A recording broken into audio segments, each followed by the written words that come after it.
infectiologie, où la prise en charge de l'infectiologie est meilleure que quand on n'est pas en infectiologie pour les malades d'infectiologie. Donc, quelques données d'abord. Quand on regarde sur l'assistance publique au hôpital de Marseille, en fait, on s'aperçoit que 20 à 25% des maladies infectieuses seulement sont prises en charge dans le circuit de l'assistance publique au hôpital de Marseille en service de maladies infectieuses. C'est-à-dire qu'il y a 80% des maladies infectieuses telles qu'elles existent, qu'elles sont, on va dire, codifiées, sont prises en charge en dehors des services de maladies infectieuses.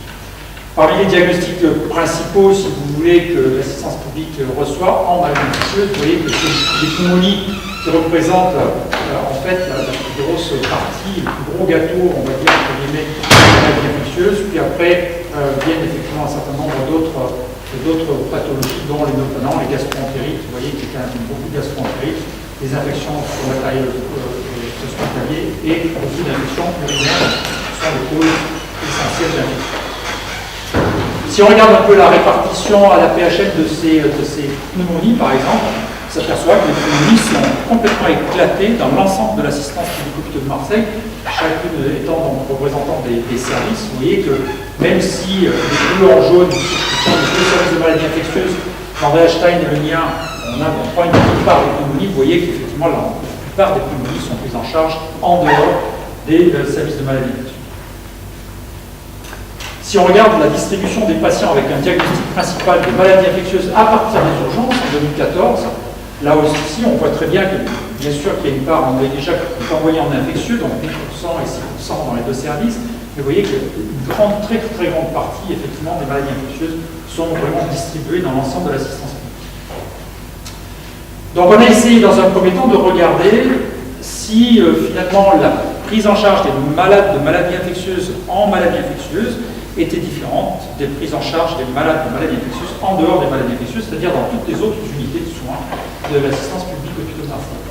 Donc on ne peut pas être exhaustif parce qu'il y a des maladies qui sont relativement peu représentées, donc on a pris les 13 premiers diagnostics en termes de nombre qui composent à peu près 80% de l'ensemble des diagnostics de maladies infectieuses dans l'assistance publique, et on les a séparés entre prise en charge dans le pôle de maladies infectieuses, prise en charge en dehors du pôle de maladies infectieuses. Donc, vous voyez quand même que les pneumonies à nouveau sont les plus représentées en termes de nombre. Ça, c'est les maladies, la proportion de maladies finalement qui est prise en charge dans le pôle. Vous voyez qu'on a un certain nombre de spécificités. Alors, en dehors des pneumonies pour lesquelles on ne prend pas beaucoup finalement en charge de pathologie, vous voyez qu'on, pour ce qui est des infections parasitaires, on fait plus de 66%. Le VIH, bien entendu, c'est nous. Ces infections osseuses, c'est effectivement au moins à moitié du temps, c'est nous. Donc on a un certain nombre de spécificités effectivement dans le pôle en termes de prise en charge de maladies infectieuses. Alors si on regarde effectivement des marqueurs qui sont des marqueurs assez classiques, qui sont la durée de séjour, par rapport finalement aux différentes prises en charge, on s'aperçoit effectivement que quand un malade est pris en charge en maladie infectieuse, eh bien on a une réduction relativement importante finalement de la durée de séjour, qui est à peu près donc 77%, donc des séjours sont plus courts finalement que dans les autres départements en dehors des maladies infectieuses. Et si on regarde ici ce qui est finalement la mortalité, je crois, non, ça c'est le coût.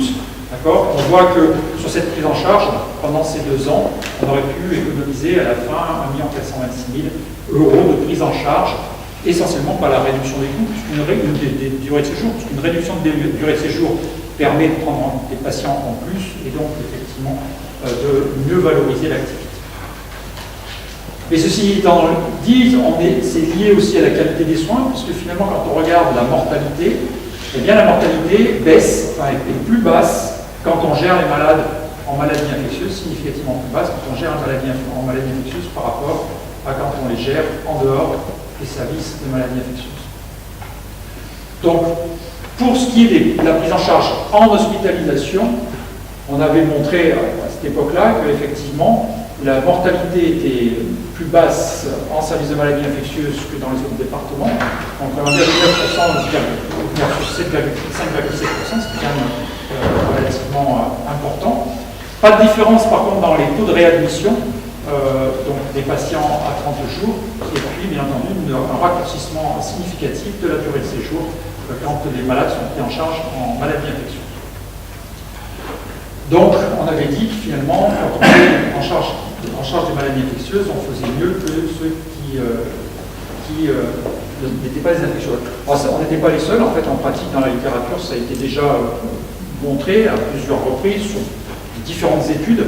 Mais effectivement, quand les infectiologues se chargent des maladies infectieuses, ils sont meilleurs, ils optimisent le traitement, les antibiotiques sont appropriés la plupart du temps, ils réduisent la durée du traitement, ils optimisent les voies d'administration, ils diminuent les effets indésirables, notamment liés aux voies d'abord et aux interactions médicamenteuses, ils raccourcissent la durée de séjour, essentiellement par la facilitation des transferts, et diminuent la mortalité. Donc oui, en hospitalisation, il vaut mieux être hospitalisé en maladie infectieuse qu'ailleurs quand on est malade de maladie infectieuse.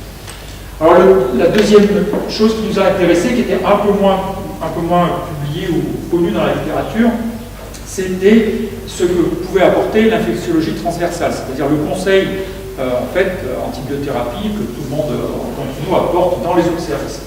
Donc, ce que l'on a pris l'exemple que l'on fait à Nord, donc on a une infectiologie transversale sur le site Nord qui est standardisé, on dit qu'il y a un fax qui arrive qui vient d'un service en nous demandant de prendre en charge pour telle raison tel patient.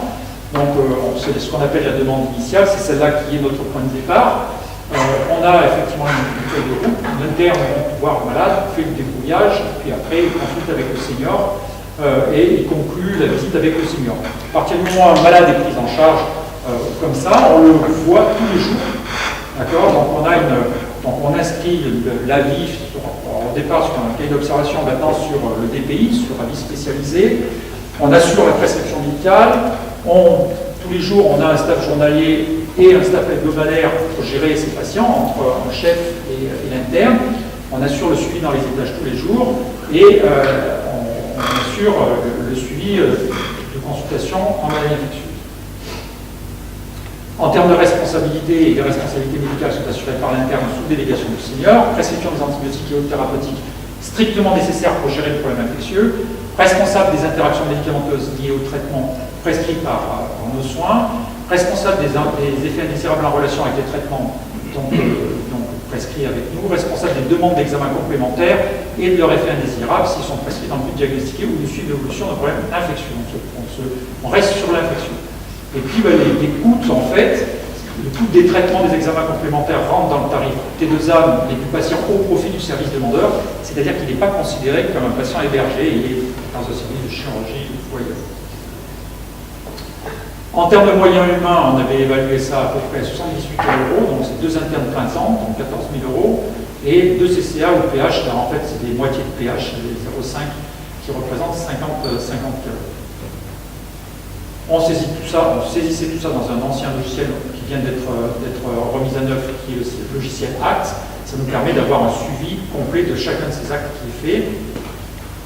Et donc voilà, pour ce qui est de la distribution des avis dans les étages, vous voyez qu'il y a des gros demandeurs, c'est essentiellement les services de chirurgie, donc la chirurgie orthotraumato qui fait un des gros demandeurs, la neurochirurgie qui a beaucoup augmenté ses demandes, notamment en 2014, la chirurgie thoracique, et puis le premier médical c'est la cardiologie, on travaille beaucoup avec la cardiologie, puis vous voyez stomato, endocrino, puis après donc des choses un peu anecdotiques.